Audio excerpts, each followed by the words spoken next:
Hello and welcome to my easy to understand guide to net neutrality. Net neutrality is an issue that's going to be specifically relevant for you if you are studying CIE Media Studies, in particular for the Media Ecology question on the second exam paper, although it could also be relevant for anyone studying online media for any other specification. It's important for net neutrality to understand what an internet provider is. For example, in my household, we pay for internet via Sky. Sky is our internet provider. So they can control the speed of our internet. That could be down to things like cables and, a signal and stuff like that. And actually companies, in theory, if we didn't have net neutrality, could make the decision to slow down or block certain sites. In the UK, we currently have net neutrality, and that means that internet service providers have to remain neutral. They cannot be biased against or for certain content. So Sky or Virgin or BT or whoever you get your internet through, they cannot block sites from you just because they want to. They cannot control what you can access.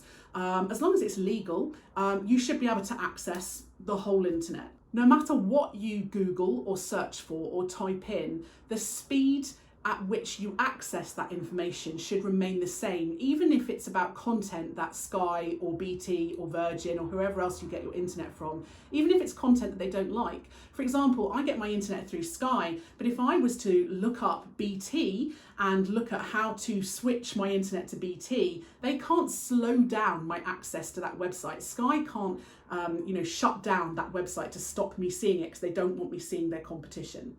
So we have a neutral internet within the UK.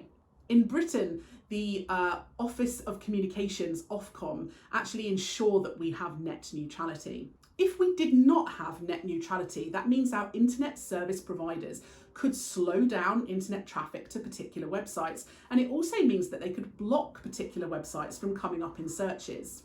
They could be paid to do this by other companies. It could be in their own interests to block content.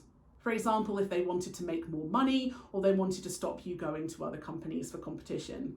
In theory, if we didn't have net neutrality, an internet service provider could start charging us different amounts for the kind of internet we access. So for example, maybe if we didn't have net neutrality, we would pay a kind of bog standard fee just to access Google. And then if we wanted access to things like Facebook and social media sites, Twitter, Snapchat, etc., maybe we'd have to up ourselves onto the next level price plan to include social media.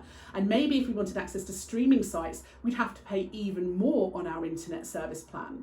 So they could start creating a kind of tiered system of payments for the internet.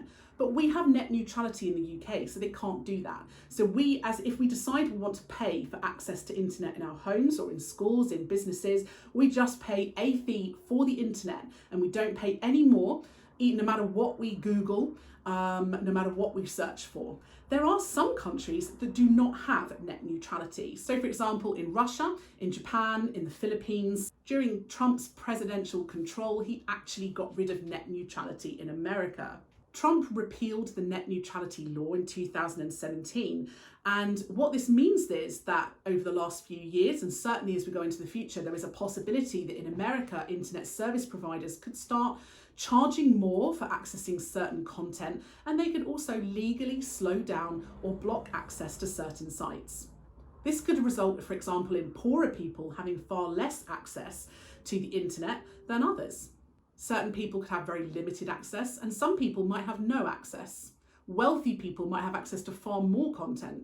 This could result in us having a first class and a second class or even a third class tiered system whereby people with different amounts of money, different statuses within society might see different things within the internet.